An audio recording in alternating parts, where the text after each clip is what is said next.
ಪಶ್ಚಿಮ ಘಟ್ಟಗಳು ಪಶ್ಚಿಮ ಘಟ್ಟಗಳು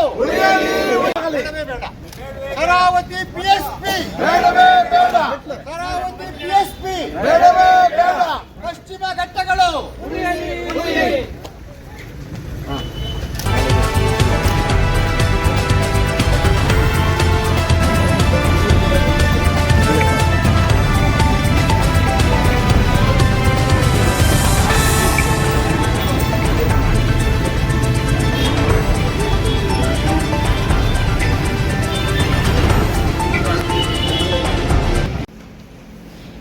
ನೀವೆಲ್ಲ ಬಂದಿದ್ದಕ್ಕೆ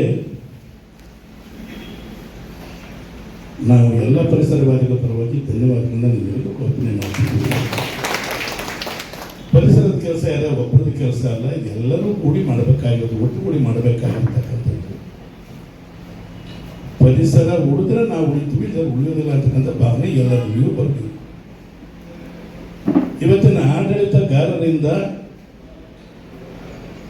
ಪರಿಸರ ರಕ್ಷಣೆ ಮಾಡ್ತಿರತಕ್ಕಂಥದ್ದನ್ನ ನಾವು ನಂಬ್ಕೊಂಡು ಹೋಗ್ಲಿಕ್ಕೆ ಸಾಧ್ಯ ಇಲ್ಲ.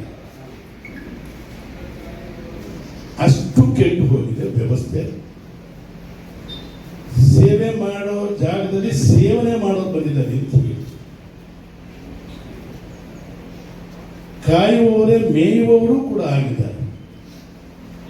ನಾವು ಅವರಿಂದ ಏನು ನಿರೀಕ್ಷೆ ಮಾಡಲಿಕ್ಕಾಗುವುದಿಲ್ಲ. ಜನ ಜಾಗೃತಿ ಮೂಡಿಸಿ ಜನಾಂದೋಲನ ಜನಪರ ಚಳವಳಿಯನ್ನ ನಾವು ಕಟ್ಟಿ ಸರ್ಕಾರವನ್ನ ಎಚ್ಚರಿಸಿ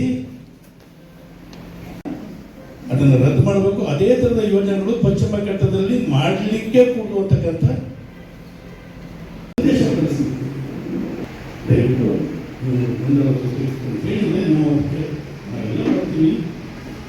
ಒಂದು ಸಾಂಕೇತಿಕ ಮಾಡಿ ನಿಮ್ಮ ಎದುರಿಗೂ ಕೂಡ ನಾನು ಕೈ ಮುಗಿದು ವಿನಂತಿ ಮಾಡಿಕೊಳ್ತೀನಿ, ವಿನಮ್ರವಾಗಿ ಹೇಳ್ಕೊಳ್ತೀನಿ.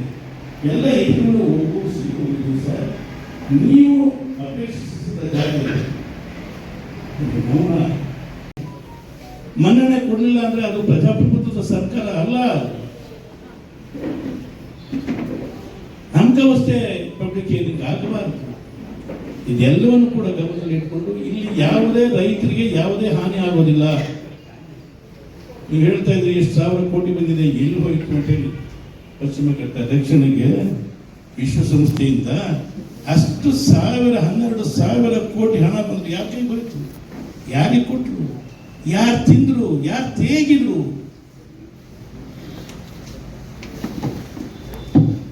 ಅವರನ್ನ ಸಶಕ್ತರನ್ನಾಗಿ ಮಾಡಲಿಕ್ಕೆ ಕೊಟ್ಟಿರ್ತಕ್ಕಂಥ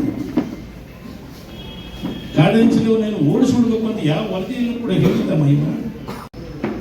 ಅವರಿಗೆ ಸೂಕ್ತವಾದ ರಕ್ಷಣೆ ಕೊಡಬೇಕು ಅಂತಿದೆ. ಆದರೆ ಪಶ್ಚಿಮ ಘಟ್ಟವನ್ನು ಧ್ವಂಸ ಮಾಡಬಾರದು, ಅದನ್ನು ಉಳಿಸಬೇಕು. ಆ ದಿಕ್ಕಿನಲ್ಲಿ ಪ್ರಯತ್ನ ಮಾಡೋಣ. ನಿಮ್ಮೆಲ್ಲರ ಸಲಹೆಗಳು ನಾವು ಹೇಗೆ ಮುಂದುವರಿಬೇಕು ಒಂದು ಸೇರಿದಾಗ ಅದ್ರ ಹಿಂದೆ 2 ಲಕ್ಷ ಜನ ಹಿಂದಕ್ಕೆ ಬರ್ತಾರೆ. ಅವ್ರ ಹಿಂದೆ ಬರ್ತಾರೆ. 2 ಲಕ್ಷ ಜನ ಆಗ್ಬೋದು, 20 ಲಕ್ಷ ಜನ ಆಗ್ಬೋದು, ಹಿಂದೆ ಬರ್ತಾರೆ. ಆ ಥರದ್ದು ಮೊನ್ನೆ ಈ ಬೇರೆ ಬೇರೆ ಬಸವಣ್ಣನ ಹೆಸರೊಳಗೆ ಅದು ಇದು ಯಾತ್ರೆಗಳು ನಡೀತಿದ್ದಾವೆ. ಈ ಯಾವುದೇ ವ್ಯಕ್ತಿಗಳ ಹೆಸರೊಳಗಡೆ ಯಾತ್ರೆಗಳನ್ನ ಹಿಂದೆ ಆಗೋಗಿರುವಂತ ಯಾರೋ ಮಹಾತ್ಮರ ಹೆಸರಿನೊಳಗಡೆ ಮಾಡೋದಕ್ಕಿಂತ ಈಗ ನಮಗೆ ಭವಿಷ್ಯದಲ್ಲಿ ಏನ್ ಬೇಕು ಅಂತ ನಮ್ಮ A.T. ರಾಮಸ್ವಾಮಿ ಅವರೇನು ಹೇಳಿದ್ರು ಹಾಗೆ ಭವಿಷ್ಯದಲ್ಲಿ ಏನ್ ಬೇಕು ಅನ್ನೋದ್ರ ಕಡೆಗೆ ಯೋಚನೆ ಮಾಡ್ಕೊಂಡು ಇದು ಬರೀ ನಾವು ಬೆಂಗಳೂರಲ್ಲೂ ಸೇರ್ಬೋದು, ಆಮೇಲೆ ರಾಜ್ಯದಾದ್ಯಂತ ಇದನ್ನೊಂದು ಈ ತರದೊಂದು ಯಾತ್ರೆಯನ್ನು ಕೈಗೊಂಡು ಎಲ್ಲರನ್ನೂ ಎಚ್ಚರಿಸುವಂಥದ್ದು, ಜನರನ್ನ ಎಚ್ಚರಿಸುವಂಥದ್ದು. ನಮಗೆ ಚುನಾವಣೆಗಳು ಯಾವಾಗ ಸರಳ ಆಗ್ತವೆ ಆವಾಗ ಜನರಿಗೆ ಪ್ರಕೃತಿ ಬಗ್ಗೆ, ಚುನಾವಣೆಗಳು ಸರಳ ಆದಾಗ ಜನರಿಗೆ ಪ್ರಕೃತಿ ಬಗ್ಗೆ, ನಮ್ಮ ಪರಿಸರದ ಬಗ್ಗೆ, ನಮ್ಮ ಕೃಷಿ ಬಗ್ಗೆ ನಮಗೆ ಇದ್ರ ಬೆಲೆ ಗೊತ್ತಿಲ್ಲ. ಯಾರಿಗೆ ವಸ್ತು ಇಲ್ಲವೋ ಅವರಿಗೆ ಬೆಲೆ ಗೊತ್ತಿದೆ, ಯಾರಿಗೆ ವಸ್ತು ಇದೆಯೋ ಅದು ಬೇಕಾಗಿಲ್ಲ. ನಮ್ಮಲ್ಲಾಗಿರುವಂತ ವ್ಯವಸ್ಥೆ ಇದೆ, ಮೂಲಭೂತ ವ್ಯವಸ್ಥೆ ಮಾತನಾಡಲಿಕ್ಕೆ ಬರ್ತೇನೆ. ನಾನು ನಮ್ಮ ವೈಯಕ್ತಿಕ ಯಾವುದೇ ವಿಚಾರಗಳನ್ನು ಮಾತನಾಡೋದಿಲ್ಲ ಇಲ್ಲಿ, ಯಾಕಂದ್ರೆ ಆ ಚಿಂತನೆ ಚರ್ಚೆಯ ಸಭೆಯಲ್ಲ. ನಮ್ಮ ಉದ್ದೇಶ ಏನು? ಶರಾವತಿ ಪಂಪ್ ಸ್ಟೋರೇಜ್ ಈ ಯೋಜನೆ ಇದು ಏನು ಅಂತ ಎಷ್ಟು ಜನರಿಗೆ ಗೊತ್ತಿದೆ? ಎಷ್ಟು ಜನರಿಗೆ ಗೊತ್ತಿದೆ? ಖಂಡಿತ ಅಂದ್ರೆ ಎಲ್ಲರಿಗೂ ಗೊತ್ತಿದೆ, ಅರ್ಧ ಅರ್ಧ ಸ್ವಲ್ಪ ಗೊತ್ತಿದೆ.